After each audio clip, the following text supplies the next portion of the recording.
اس نے سارا دن روزہ رکھا، لیکن اصل روزہ اسے مغرب سے پہلے سمجھ آیا۔ شہر کی ایک پرہجوم گلی میں احمد نام کا ایک نوجوان رہتا تھا۔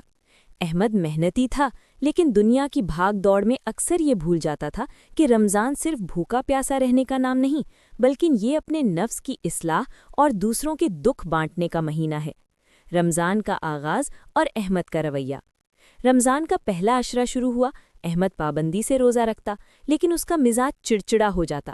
کام پر جاتے وقت لوگوں سے الجھنا اور گھر والوں پر چلانا اس کا معمول بن گیا تھا۔ اسے لگتا تھا کہ روزہ رکھ کر وہ سب پر کوئی احسان کر رہا ہے۔ ایک دن دفتر سے واپسی پر اس نے دیکھا کہ ان کے محلے کا پرانا موچی چچا کریم سخت دھوپ میں اپنا کام کر رہے ہیں۔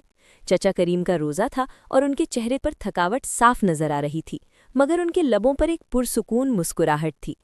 ایک حیرت انگیز منظر۔ احمد نے سوچا، اتنی گرمی میں یہ اتنا خوش کیسے ہیں؟ اگلے دن احمد نے دیکھا کہ چچا کریم اپنی تھوڑی سی کمائی میں سے کچھ حصہ نکال کر ایک کونے میں رکھتے ہیں۔ افطاری کے وقت جب سب لوگ اچھے پکوانوں کی طرف بھاگ رہے تھے، چچا کریم نے اپنی کھجور اور پانی کا گلاس ایک یتیم بچے کو دے دیا جو وہاں کھڑا انہیں دیکھ رہا تھا۔ احمد یہ دیکھ کر دنگ رہ گیا۔ اس نے دیکھا کہ چچا کریم نے خود صرف پانی سے روزہ کھولا اور شکر ادا کیا۔ دل کی تبدیلی۔ احمد سے رہا نہ گیا۔ وہ چچا کریم کے پاس گیا اور پوچھا، چچا آپ سارا دن اتنی محنت کرتے ہیں، پھر اپنی افطاری بھی کسی اور کو دے دیتے ہیں، آپ کو غصہ نہیں آتا یا بھوک نہیں لگتی؟